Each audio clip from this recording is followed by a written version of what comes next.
Hey, so this week on the podcast, we've got Dave Thourson Palmer. He's a writer from Columbus, Ohio. He loves fantasy, science fiction, any sort of speculative fiction. And I met him at a whiskey distillery in San Antonio, Texas, at a writing convention. He's an appreciator of fine things and a very strong, natural born storyteller. He's always very fun to talk to, and yeah, this is our conversation that we had. I hope you enjoy it. Yeah, all right. So, welcome to the podcast. Thank you. This is Dave Palmer. What's the middle name? I can never. Thourson. Thourson. Yeah. Yes, Dave Thourson Palmer. Awesome. Yeah. So I think I was telling you before how the concept of this is to try and figure out like creative daily rituals and things people do to kind of help with their creative process. Maybe regularly or semi-regularly or any kind of thing. So, yeah, so on a usual day where you're writing or not writing, how do you start your day? And are there any rituals or routines that you regularly do to help kind of get in that groove for whether it's writing or whatever else creative? Yeah, sure. Yeah. I'm a very kind of meticulous person, so really for me, it's about establishing a very strict routine. Yeah. So I every day I wake up around 5. Standard stuff. Make some coffee, sit around a little bit. But usually by the time I prep myself to go to work afterwards. But then I go up and I have a writing desk and a space that I've kind of designed to be conducive to it. Yeah. And I've got I like fancy pens and I like fancy notebooks and. So I've got these like artifacts that are sort of definitely like ritual artifacts. That's the way to think of it. But and I'll work as long as I can in the morning, and then after that head off to work. And I like to walk whenever I get the chance. Where I live, we have some natural. I've mentioned a couple times we have this ravine that I can walk through on the way to work. So you're from Ohio? Yes. Yeah, Columbus, Ohio. Yep. Which in general is a very flat, kind of boring landscape, and it's not known for natural beauty in any sense. But there's this little ravine that goes through my city, and there's a creek, and we have owls and deer and things down there. So it's a great spot to just walk and kind of reflect on what I wrote and think about what I'll write later or tomorrow. And do you listen to any music podcasts, or are you just completely just letting your subconscious kind of unwind a bit? Yeah, on that walk? It really depends. A lot of times I do listen to audiobooks. I'm halfway through the Assassin's Apprentice series, which is 9 books in the core 3 trilogy series. But if I'm listening to an audiobook or even lyrical music, I often can't focus beyond that. Yes. I'm kind of one track in that way. So. So if I'm walking and trying actively to think, it's either silence or the sounds of nature, or I do listen to instrumental music a fair bit. Yeah, and do you do that as well when you're writing? You have like some instrumental, non-lyrical. Yeah, I tend to make specific playlists for every new project I start with. Yeah, cool. Yeah, so I tend to find one song or one track that I think of as like the theme.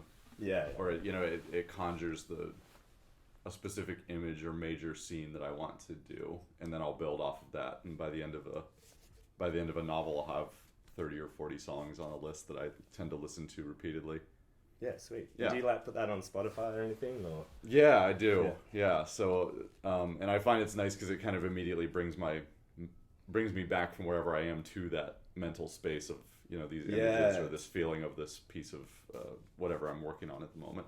So it's like a kind of definitive anchor to that particular vibe or... Right, yeah. Kind of helps put me back in the same mindset every time. Yeah, sweet. Yeah. That's a good way to do it. A few people have said they use like just one song, but I can never...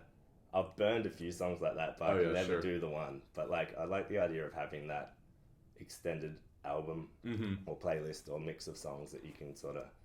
And do they follow any sort of natural rhythms? Do you kind of have like a rise and a fall, or is it just kind of like that vibe re-articulated?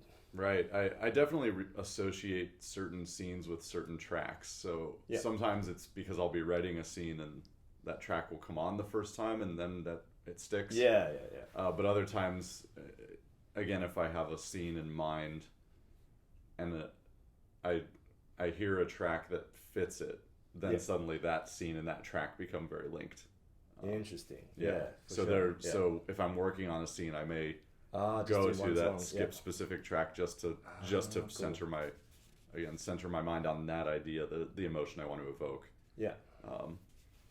And so your first book was Ours is the Storm? Correct. Yeah. Yeah. And what kind of songs do you remember? Because that was a long time ago. But yeah, that's my like, that's the expression of all my angsty. Yeah. You know, like it probably is a YA novel, honestly. If I look back at the age of the protagonist and think about what it's about and the themes of, it's very much a coming of age book. So that was a lot of angsty 90s music that I used to listen to. So Days of the New is a kind of, not a super obscure band, but obscure enough that many people haven't heard of it. And it's just super angsty, whiny, but it has an epic sort of aspect to it. The songwriter puts hoof beats in this opening of a track, and it's it's very cheesy to look back at, but in the moment it feels really right for the piece of work I was working on. Yeah, and like you said, like once you do kind of get into that groove, you sort of, I guess it blends away, and then you're just feeling the song more and writing. And, yeah, exactly. It just becomes about the emotion it's evoking. Yeah. Mm-hmm. Awesome. Yeah. So I'm also trying to do like a cool tool section, which is based on like a podcast by this guy Kevin Kelly, who's like a futurist. But yeah, so he's always trying to finds all these fascinating tools, and will always ask anyone that he interviews, like, is there any sort of tools they use regularly? So you've mentioned you have some nice pens, right? Yep. And and obviously with your desk as well, with the setup. Can you talk more about that creative space or the environment? Sure. I'm the opposite of cool tools. I don't use any, like, no tech whatsoever as far as my writing. People always comment because I write longhand. All my first drafts are always fully longhand. So I have piles of notebooks for each book that I've written. Yeah, I'll have 6 or 7 notebooks piled up in a drawer somewhere. Cool.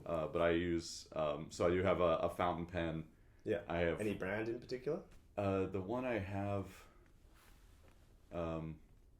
no, it was a custom from down the street. We had a little pen shop in the town. Yeah. So my wife picked it up. And I know the parts, the individual components may be branded, but but I use. I just use composition notebooks, but my sister made a leather folio that holds the notebooks, so I can swap it in and out. So that's very personal. Yeah. The so pen, you get that new and old in one. Exactly. The pen my wife got for me, I have actual handmade ink that some good friends of mine made with walnut husks. That's crazy. So it's this dark brown, really rich ink. And the desk is actually a gift from my grandmother. It was her father's desk. Wow. So it was an office desk he used in Nebraska in like 1922 or something like that. Was he a writer as well, or just? No, he was a leather worker. So it was his office business desk. And so I have these, memories of my grandmother telling me about her memories of standing on the stool filing his mail for him. Yeah. In the top of this old barn in the middle of Nebraska. So I can see how that'd be like awesome for writing. Just kind of just feel like the whole I like that. I don't know, it's just I like coziness, and I like to be a little surrounded. So I've got my book, all the books that I own are very close by, and you got the library in there. Exactly. Yeah, it is something nice and tangible, like even though like digital media is getting quite prevalent, and it's handy just to have like a minimalist thing, but it is nice to see those physical manifestations of a story or a trip. Oh yeah, absolutely. And I mean, I use Google Documents to organize notes that I come up with on the fly or things like that, but really it's just longhand, and then I use Google Docs to draft it up. There's that certain marrying of the practicality of having something that you can back up or access anywhere in the world, but also having those physical archives to absolutely document the journey. Yeah. So So with your notes, so you do the first draft longhand. Yep. Mm-hmm. Do you daily convert those to digital? Like, will you put them in the computer, or will you just like back up and safety reasons in case the house catches fire? Right, exactly. Yeah. And actually I did my house was broken into once, and the thieves, the thieves took one of my the bag that I usually walked to and from work with, and typically I had all the notebooks in there, and I was beside myself, and then I realized I had taken them out. Oh, so lucky. Yeah, so lucky for some random. I don't know why I took them out. They were just sitting under a desk somewhere. Yeah. But so no, I actually write everything out. Part of the point of the longhand writing is that I can't edit or go back much, or even read what I've written that well, to be honest. So, but I can go back, but I just, the only direction to go is forward, and then when I'm done, I transcribe the whole thing to digital. And that serves as my first read through. As I'm typing it up, I do my best not to change much. Yeah, try I was to going edit. That task. Yeah. Yeah. But then I keep notes as I go. Yeah. And I can comment in the file. Yeah, of course. Things I've thought over. I can keep another longhand editing list of, okay, these are the things you should address when you actually go back to do an edit. Yeah, that's a very good strategy. And it sounds very laborious, but also like a good way to force yourself to slow down and not be kind of racing through, like reading your first draft on the screen kind of thing, I imagine. Yeah, definitely. And I do feel like it's a long process, and it's probably not the most efficient. And I do feel slowed down by the process. Sometimes that is frustrating, but I like the results well enough so far, and I think. That sounds good, yeah. And just being habit-based like I am, it's now hard to get away from that. So. Yeah. Well, I guess like any sort of creative endeavor is almost like wading into that maddening chaos kind of thing, and to have some sort of routine or regiment to help bring some order to that, and that's true. Make it a little less daunting, or it just kind of anchors the whole process. So starting a new project lately has been very difficult, but I do have the comfort of going back to this very familiar, ritual and situation. Yeah. So you say you wake up at 5. Do you normally? So you have your coffee, wake up. Do you, pour over? Is there any particular method of coffee? Yeah, sure. Yeah. So usually I used to be French press all day, every day. But I got the chance to visit Cuba not too long ago. And I'd seen the little mocha pots, you know what I'm talking about? The little silver pot. Yeah. I'd seen them around. I never really knew I never understood that it was stovetop, what it was doing. I didn't understand the mechanics, but in Cuba, that's all they drink. And I got one on a whim when I got back, and I've been really into that lately. I've been enjoying that a lot. Yeah, they are quite, especially depending which one you get, they are quite aesthetically pleasing. Oh yeah, sure. Mm-hmm. Yeah, I guess that priming kind of ritual for the day could dovetail nicely into exactly. the process. Yeah, it's fun. It's an very aesthetically pleasing thing to watch. You leave the top open and the coffee kind of fills it up from the bottom, so it's fun. Yeah. Do you have any particular beans or roasts that you like? Dark roast man? I've been moving toward lighter roasts as I've gotten. I used to just be like, give me the heaviest, strongest coffee. But honest, and I'm not super after the caffeine, so I didn't go for light roast. But now as I'm appreciating it more, I'm moving a little bit lighter. Yeah. But I'm just a huge advocate of anything produced or done or worked on in Columbus. Yeah, so, for sure. Yeah. It's so we have a really great local coffee roaster called Thunder Kissed, and they roast in town, and then I'm able to go. I have a friend who runs a cafe, and I can buy the beans from him, and he benefits, and the roaster benefits, and I get super good coffee that way. So yeah, that's cool. I love those kind of local, very craft based sort of. Oh yeah, for sure, and it's everything. It's a very consistently great product. The guy who. It's one guy who makes it, so he's very the whole process. He's completely dedicated to it. You can tell when you get it. So it's good. Taste the dedication. Exactly. All right, so another kind of thing I'm trying to figure out. So, North Star question, I kind of call it. So, when your day goes on, and obviously sometimes it doesn't go to plan. So, do you have any things that help you kind of get back on track if you do get, like, the phone call that interrupts that there's something from work or Yeah, sure. do you have any ways to get back in that groove once you're I mean, honestly, that's why it's so heavily. That's why I make it so standardized from 1 minute to the one day to the next, so routine. Because, and again, the benefit of 5 a.m. is no one calls, and no one generally wants to get in touch before 8 o'clock. So so it's pretty quiet. I pretty much have my space to myself.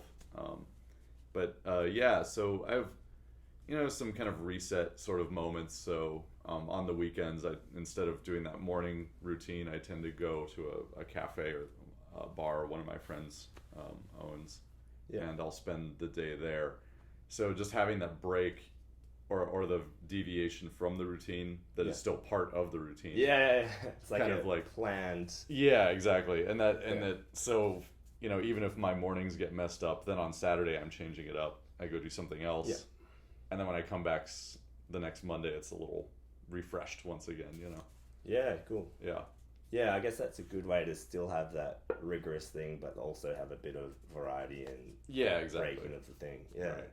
That's cool. Yeah. And so I'm also doing like a mental health type thing. So do you have any methods for stress management or dealing with the anxieties of participating and working in like the artistic universe? Like, do you meditate? Do you sing? Do you? Oh, so I mean, I definitely do things to, look after myself.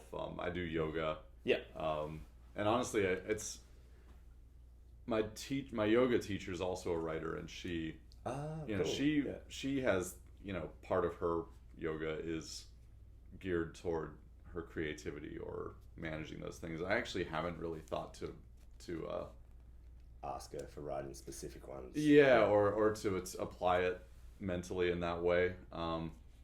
No, honestly, I mean, I'm a pretty easygoing guy, so a lot of and I guess I just have a kind of laissez-faire attitude as far as if it works out, it works out.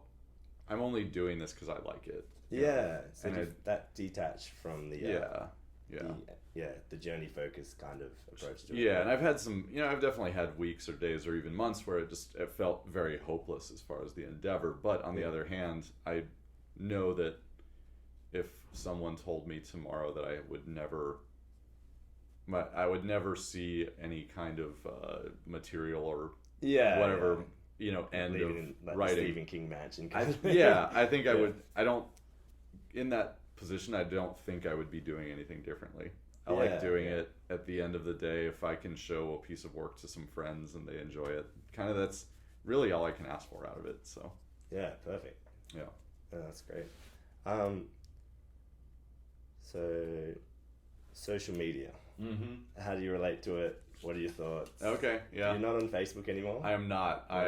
No. I think everybody should get off Facebook. I don't begrudge anyone being on it because there's things, especially if you're running a business or you're trying to sell books, there really are not a lot of better avenues. So I understand why people are on it, certainly, and I know there are things I miss out because I'm not on it when everyone else is. But with some of the recent, the privacy stuff was one thing, but now when Facebook has actually admitted that they will allow powerful people to lie to us, so they can make money, I just was done with it. And the only way we get rid of that is to refuse it.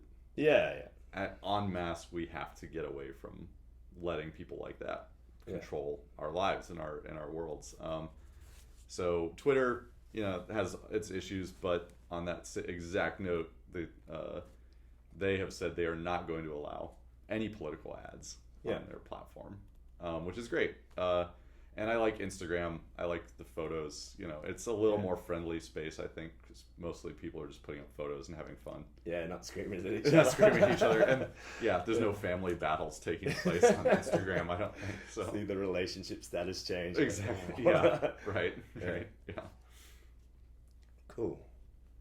And current projects. So I think we were talking the other day, and you were saying you were just about to jump back in and start drafting again for a new novel. I've just started. I'm a few pages in. Oh, nice. Yeah, just a little bit. Did that happen at the convention?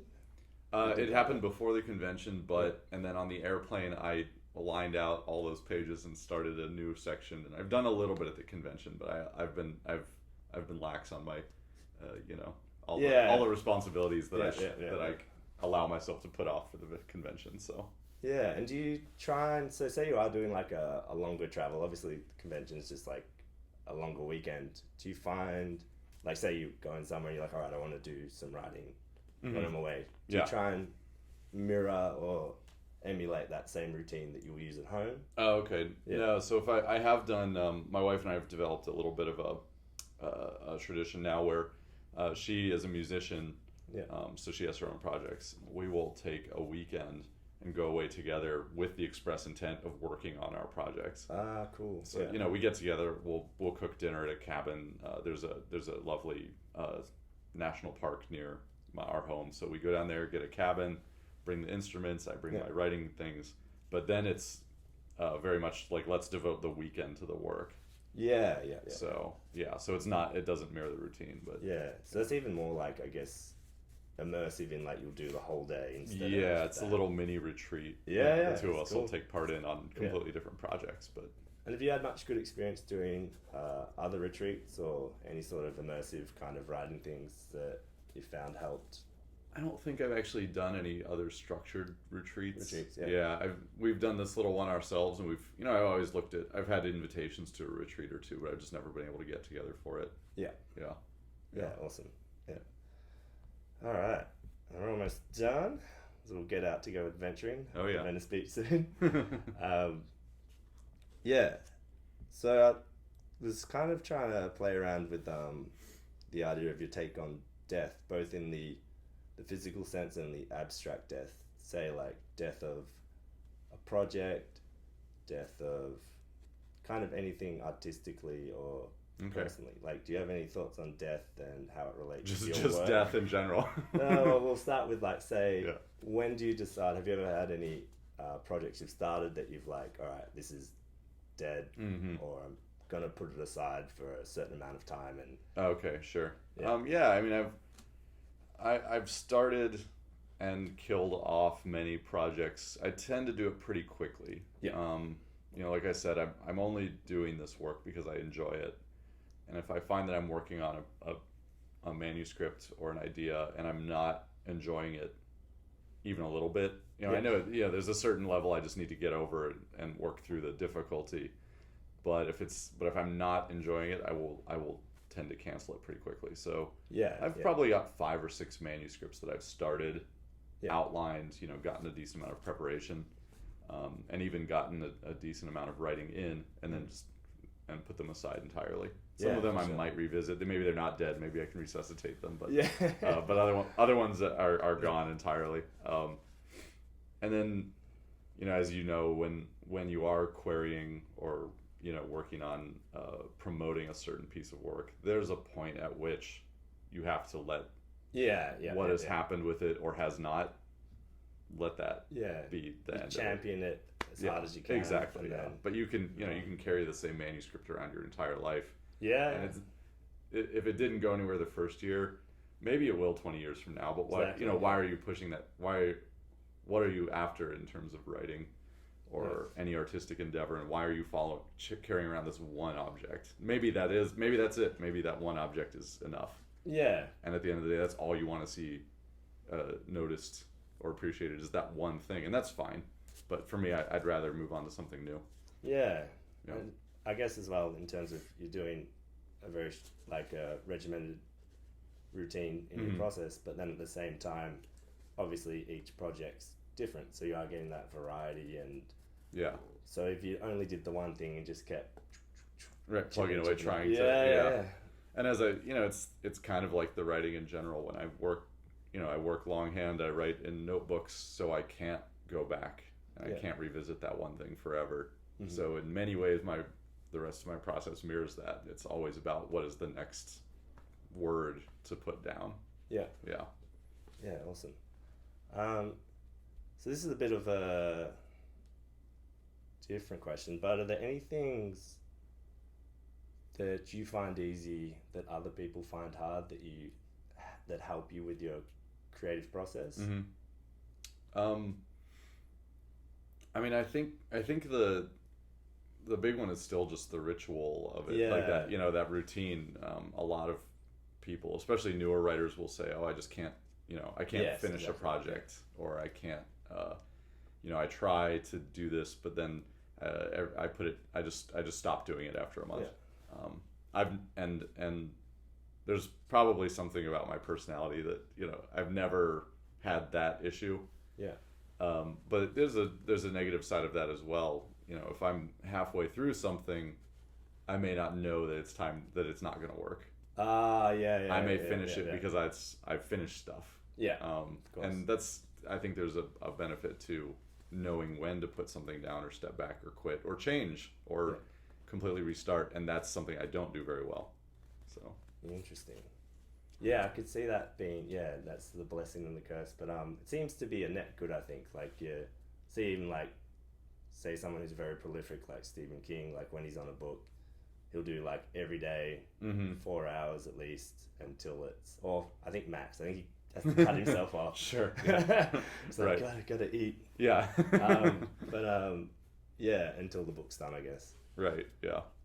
All right, and we'll wrap it up. So get you out of here. Thank you for coming and sitting down and stuff. Oh yeah, absolutely. And where can people read your first book? Social media? Oh yeah, most of my stuff can be found. It's D Thourson Palmer. Yeah, how do you spell? DTHOURSONPALMER. But you can look up Ours is the Storm. I have a website, Twitter, Instagram. They're all under the same name. So. Awesome. Yep. All right. Thank you very much. Thank you. Let's go check out the Venice Beach. Yeah. Thanks. Do it. See you soon. Hey, so I hope you enjoyed the podcast. If you want to read Dave's book, it's called Ours is the Storm, and you can get it off Amazon. And I hope you enjoy the rest of your day. Thanks for listening. See ya.